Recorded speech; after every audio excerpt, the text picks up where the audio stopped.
Road trips for me are exciting because I get out of my comfort zone a little bit, and it's like I'm a kid again. I'm gonna fish someplace I haven't been.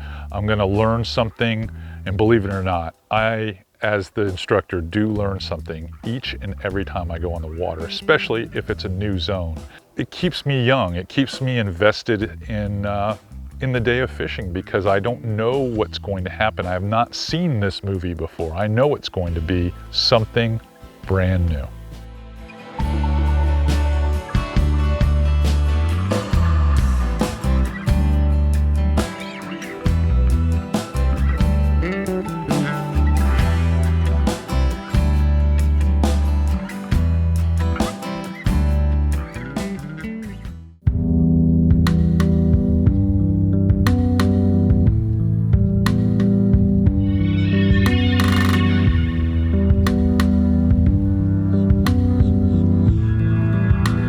I did not know Captain Jeremy before this trip, believe it or not, but Jeremy was recommended to me by the folks at Hells Bay Boat Works. And then he was recommended to me again by the folks at Z-Man. So it's like, wow, what a common denominator there.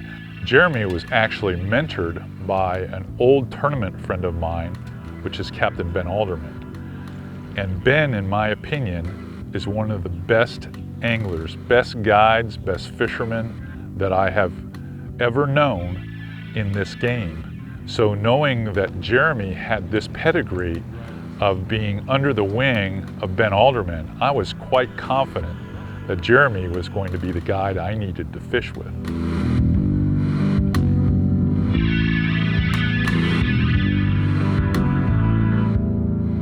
We're looking at a low incoming tide. It's a pretty moderate tide, so that's helpful. I always like that in the winter months.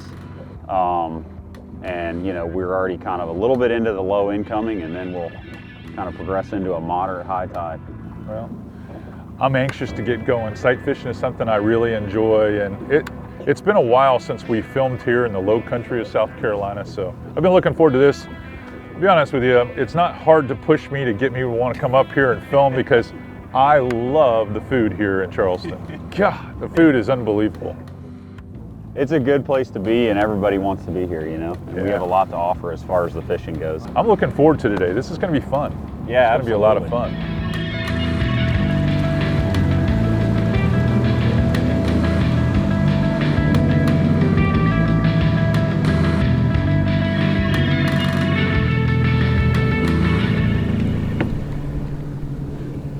Jeremy is a young guide, and he's young, but he's been a guide for a little more than a decade.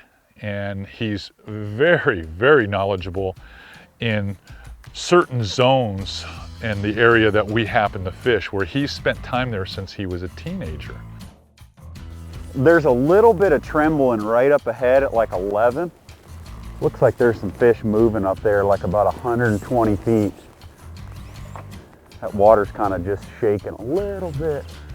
Might be nothing, but it's all right.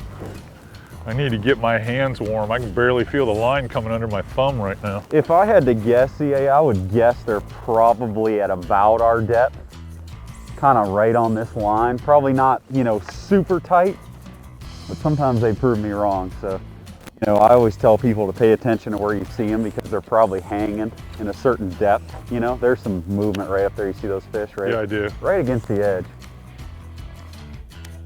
Oh, there he is. Nice. Nice, CA. Good cast. You call it. He said he's looking for it. He's looking for it. He's looking for it. Find it, buddy. I love when Rusty finds it. I love when Rusty finds it. And what was that? 4 casts with a bait change? I should have listened to you 10 casts before that, Jeremy. And it kind of goes back to what I was saying originally. Just, you know, my theory is always, I'm always in favor of something that doesn't spook fish, you know? If it can enter in the school and they're fine with it, I'm fine with it. Yeah, nothing more non-threatening than this bait. This is my go-to too when fishing is the tough. Yeah. I don't want to say anything, but when you put that bait on, yeah, that is gorgeous. You look considerably more confident.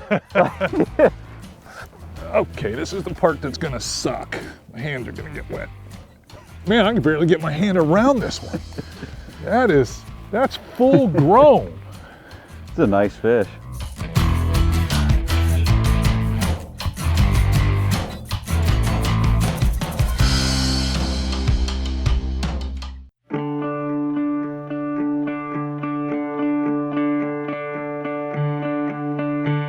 Well, wintertime fishing is unique for one reason. The water's much cleaner and the fish are more obvious to you. They're also moving slower, so you have to pay attention to how you present the bait.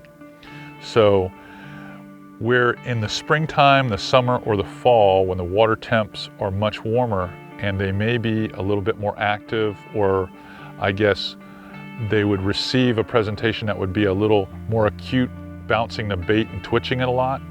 Wintertime sight fishing is more about gentle movements. It's more about lifting the bait and letting it fall gently, or pulling the bait.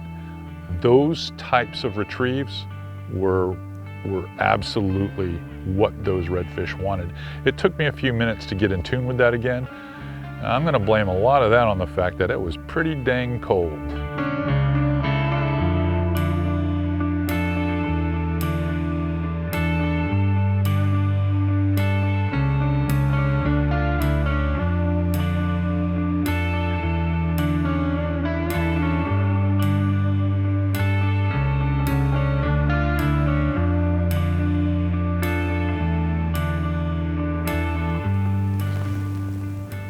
You see one too?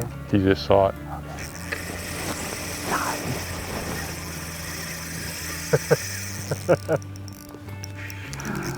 That's awesome.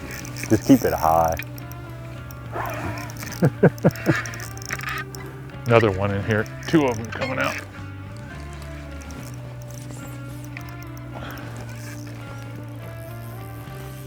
He didn't court the bait. No. No, he was all about it. That one was all about it, Jeremy. Again, it was the little Ned TRD. Come on, buddy. It's a full-grown fish too. I'm just trying to keep him out of the tumbleweeds here. The approach I often take when I'm fishing what I would call unfamiliar waters, where I don't have a lot of time spent there. Now, fortunately for me, I have fished everywhere from Connecticut down the Atlantic seaboard and all the way up the upper Gulf Coast of Texas. But I don't get to spend as much time there as I would naturally if I were here on the Nature Coast or in Tampa Bay or someplace that I'm intimately familiar with. So for me, I draw upon history type fishing, marsh fishing that I've done in Jacksonville or St. Augustine or Flagler Beach or even Fernandina to target zones like this. But let me tell you, it is so much easier to do it with a professional guide leading you around, because there is no knowledge like local knowledge. I'm trying to get you in a little opening here, Yeah. but I was gonna say, probably. we're in the hayfield. I think I can get a hold of them now. How about that? You talk about some big fish in the grass.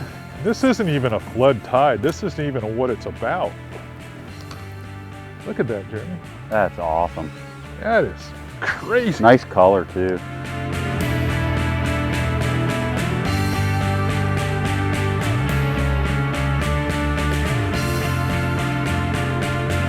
Charleston is great too, because we have a year-round fishery. So a lot of people will call me and ask me, hey, like, you know, when do you stop or start red fishing? And we're very fortunate in the fact that we can fish 365 days a year. So I take, you know, a lot of fly clients, but I also take a lot of, you know, artificial people, and occasionally I take kids to do other things. So yeah, I mean, it's really nice to be able to have that year-round fishery.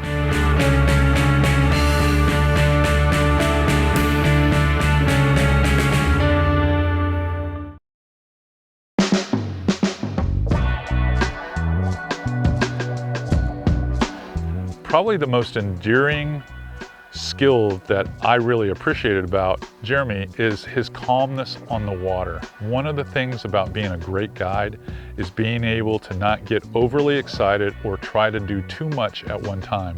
He was very calculated how the boat moved into the zone, how we presented the bait. We were patient enough to wait until we were in range to make a cast.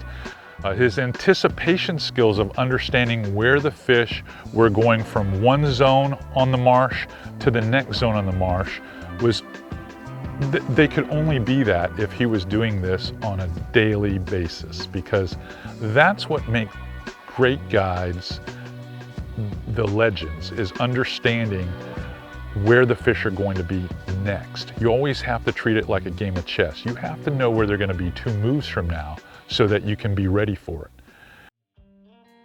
I don't like the speed of their movement. Nice. Thank you for the call. Thank you for the call, buddy. Great spy. Yeah, it's a great spy. It's awesome patience too. That's something that's not exhibited enough.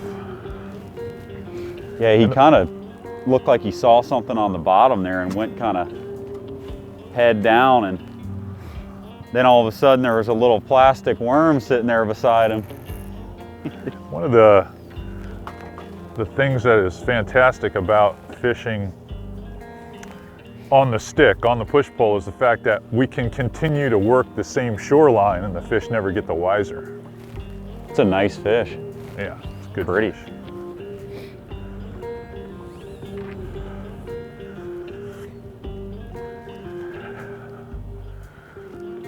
Woo. The hook was not coming out. These little Ned rig type baits do such a good job. Look at the size of that thing. I mean, he's heavy.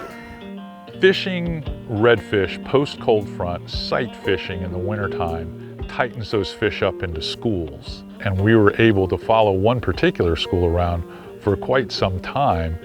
And they got a little jumpy after we pulled a fish or 2 out of them, but we were still able to keep track of them by gently push poling. We're not using trolling motors. When we pull a fish out of the group, he would pull backwards out of the zone to let them relax again.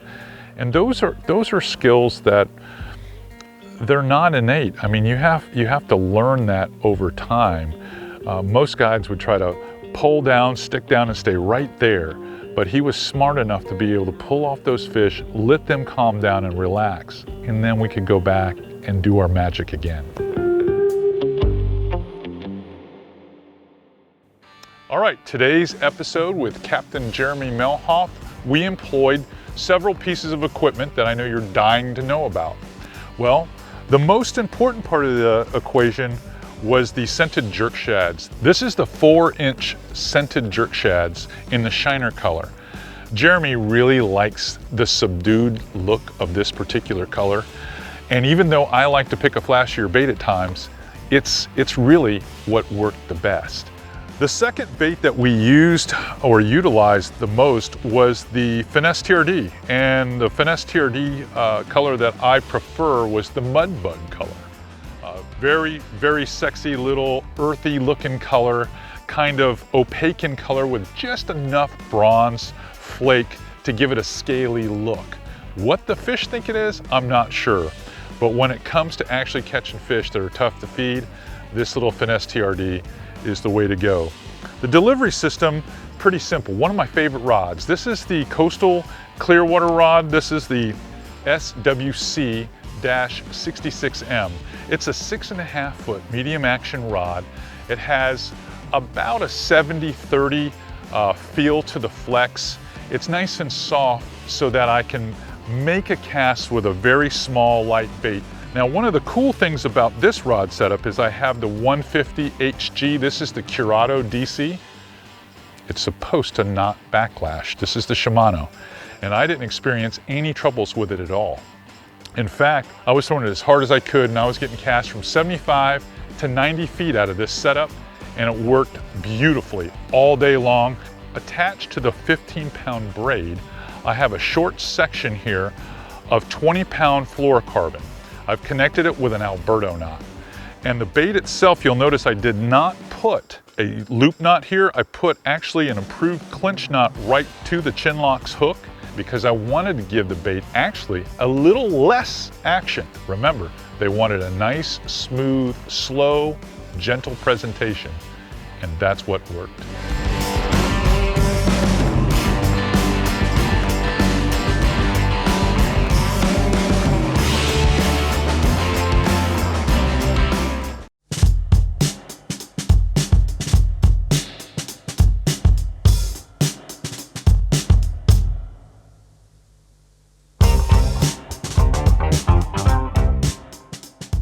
The style of fishing that Jeremy and I did on this particular trip is something that I'm really familiar with. It's sight fishing. The only caveat was the fact that it was wintertime sight fishing, and wintertime sight fishing for a Floridian is much more comfortable than wintertime fishing for a Charlestonian. It was cold. I mean, I kept shifting my hands in and out of my pocket, pulling my gloves out, putting my gloves off, making casts, and dreading the fact that I was going to have to put my hands in the water to handle another fish. But overall, the sight fishing is something that is similar to those places like Texas and Louisiana, where you have visible fish that you can see and you can present to. And it's a matter of fine-tuning the presentation, and we caught a lot of fish. You're going this way? Yeah. Hit that. Throw deep on them. There you go. Good. Slow. That should get a bite there. Slow. Just twitch it a little bit.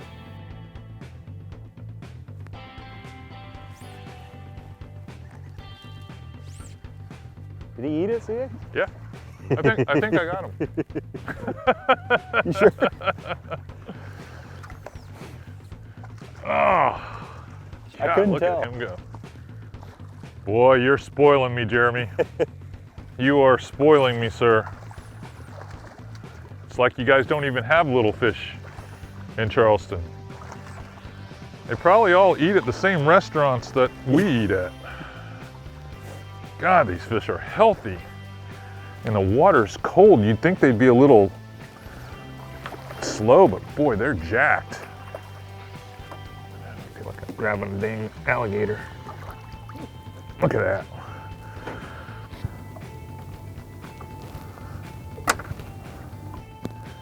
Oh, that sun's shining through the tail. It's pretty. That is a gorgeous fish. I mean, he's got a blue paintbrush. It's one of the most beautiful venues, South Carolina, that I've ever fished.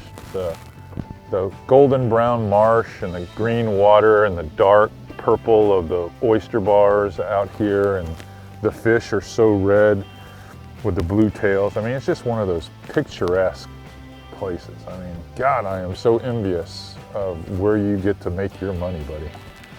Well, we appreciate it, and next time we'll turn the temperature up just a little. 10 more degrees, that would have been all right. Well, let's get this guy back in the water, and let's just keep doing this. This is a lot of fun.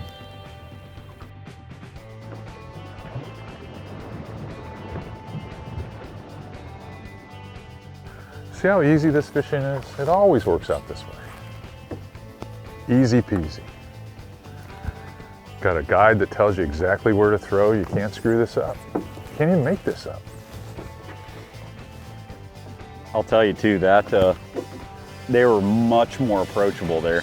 Like when you cast it in there. They were happy. Yeah, they didn't really bother them. They Yeah. kind of just, and then I was like, you're getting the bite. It was just,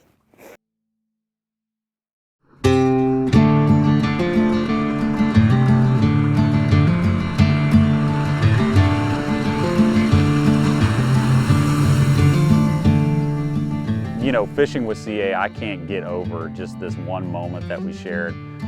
We were heading in, the light was kind of getting low, and I basically asked him, I said, hey, do you want to stop and fish one last spot? And he's like, yeah, I mean, if you think we can catch a couple fish. And I was like, all right. So we stopped, and really the stars aligned. I mean, it was great. We like couldn't keep fish off. You know, after the third or fourth fish, he's kind of laughing, and he's like, just chuckling, oh yeah, let's just catch one more fish at this last little spot. And you know, he just kept saying that and kind of mumbling to me, and I was cracking up. He's like, yeah, you're never gonna be able to catch a fish here again, but it was just funny how it all came together, and just his sense of humor, it really like made it for me, you know. Oh, There he is.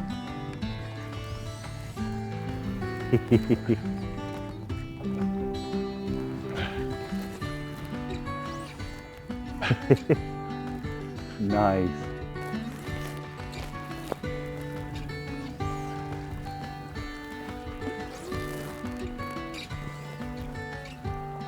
What a good fish.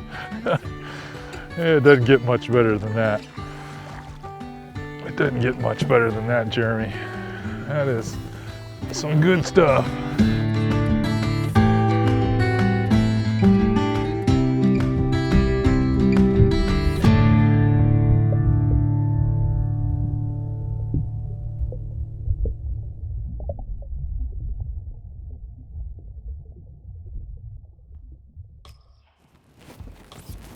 What a day, man.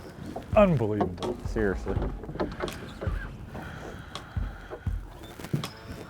Well, fantastic trip to Charleston for us. I mean, the fishing was outstanding. The food was great. We ended up visiting some of the other oyster bars that inundate the landscape there in Charleston. And those are the ones that are in town that serve ice cold beer, and they were fantastic. So unbelievable trip. Really like to thank Captain Jeremy Mehlhaff from Charleston Shallows Fishing. He did a fantastic job, and Captain Jeremy, I promise you, the next time I come to Charleston, I'll be looking you up.